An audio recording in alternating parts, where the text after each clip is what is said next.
4 years ago, I bought my first real estate investment, which was a house. I didn't even tell my husband about it. Today, I own 6 RV parks, and my total portfolio is worth $51 million, with $32.5 million specifically in RV parks. I'm Michelle Bisson, and if you've been thinking about getting into RV parks but don't know where to start, this video is your complete crash course. Here's what most people don't realize. While everyone's fighting over overpriced single-family homes and apartment buildings, there's this massive opportunity that's hiding in plain sight. RV parks are solving two of America's biggest problems right now: affordable housing and affordable vacations. While Disney costs $300 per night and hotels are crushing families financially, RV parks offer $60 nights where families actually reconnect around campfires instead of screens. Plus, it solves the affordable housing crisis by offering long-term stays for under $1,000 a month. But here's the real opportunity. 90% of America's 17,000 RV parks are owned by mom and pop operators who just want to retire and don't know how. That's thousands of motivated sellers, and most investors don't even know that this market exists. By the end of this video, you'll know exactly how to find your first RV park deal, what numbers to look for, how to structure it with little to no money down, and what pitfalls to avoid. So let's dive in. First, you have to understand the business model. Before you start looking at deals, you need to understand what you're actually buying. An RV park isn't just real estate. It's a hospitality business sitting on top of land. Here's how I typically structure some of our parks for maximum profitability, and it's called the hybrid model. This is where 25 to 33% of the people who live in our parks are year-round, and they live there for under $1,000 a month. And you think retirees, baby boomers, people who want affordable housing with a community. Now, these guests pay all of your bills, your utilities, your staff salaries, loan payments, everything. 66 to 75% of the people who are on the park are short-term guests. Think families on vacation, weekend warriors, seasoned travelers, and they're all paying $60 to $80 per night. Now, since your bills are already covered by the long-term residents, this is just pure profit. This model gives you stability and the upside that your bills are always paid, but you can scale revenue through occupancy and amenities. Second, you need to know what to look for. Not every RV park is a good investment.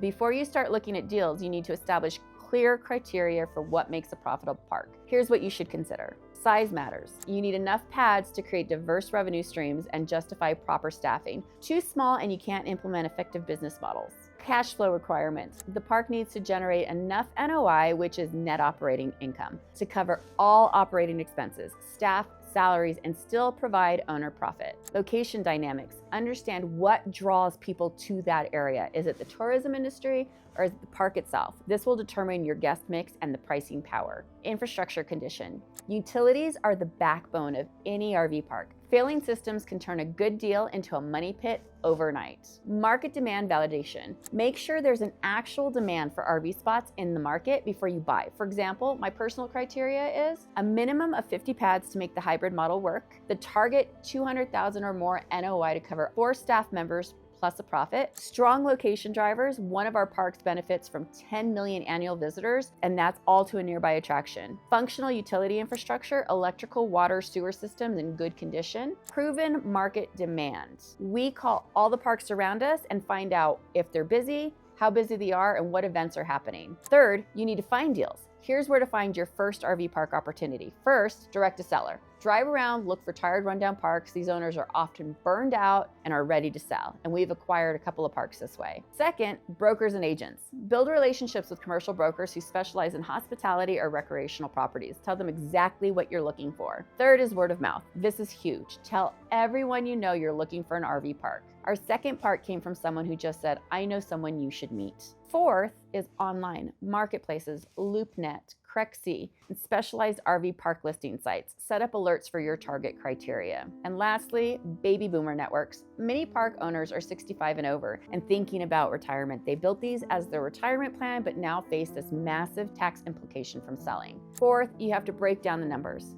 You need to make sure that the numbers make sense. Let me show you exactly how to analyze an RV park deal using real numbers from one of my acquisitions. So picture this. The property is a 50-pad park, asking $1.8 million. Current revenue is $450,000 annually. Current expenses, $150,000 annually. Current NOI, $300,000 annually. At asking price, 300,000 NOI divided by 1.8 equals a 16.7% cap rate. Monthly debt service with 80% financing was $8,500. The annual debt service, $102,000, which means we're cash flowing after debt $198,000 annually. But here's the key. Always verify these numbers. Sellers often inflate income or hide expenses. You need to make sure that you're requesting 3 years of tax returns, bank statements, utility bills, all rental agreements, maintenance records, value add opportunities. Make sure you're getting all site agreements and maintenance records. Next, you have value add opportunities. How can you increase the NOI? You can raise rents to market rates, add amenities like ice machines, golf cart rentals, convenience stores, install individual electric meters, and increase occupancy through better marketing. Fifth, utilize creative financing strategies.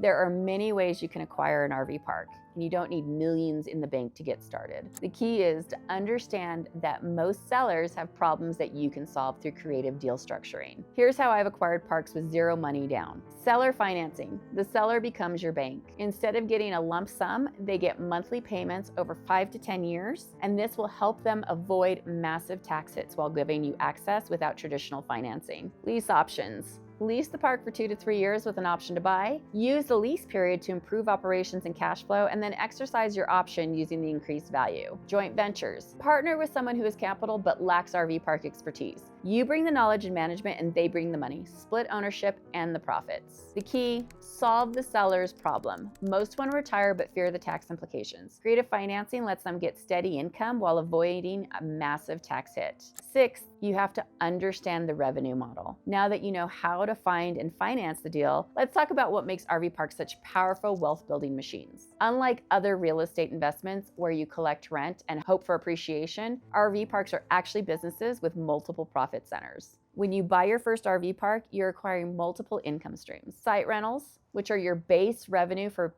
RV pads, utilities, which is electricity, water, sewer, often charged separately, amenities, pool passes, Wi-Fi, cable TV, retail, you're adding convenience stores, ice, firewood, propane, and then you can add activities, golf cart rentals, arcades, mini golf storage, boat and RV storage during off-season, and events. You can coordinate weddings, corporate retreats, and festivals. And this is why RV parks can generate such incredible returns. You're not just a landlord, you're not a landlord at all. You're running a hospitality business with endless opportunities to add value. Golf cart rentals bring in another $100,000 per year on one of our parks. We also have acquired RVs with zero money down to rent, and 2 of those make almost $50,000 annually. The 7th is building your team. You cannot run an RV park alone, and here's the team you need. An on-site manager that lives on the property and handles the day-to-day operations. An office manager that handles reservations, check-ins, and guest services. Maintenance person, and that person handles repairs, utility, and all the groundskeeping. Make sure you have a cleaning crew if you have rentals that keeps the facilities and the common areas pristine. A pro tip, when possible, hire couples. They often want to live on site, work together, and can cover multiple roles while building the community with guests. Look, starting your first RV park isn't about having millions in the bank. It's about understanding the business model, finding motivated sellers, and structuring creative deals. The opportunity is massive right now. Baby boomers want to sell. Families need affordable options.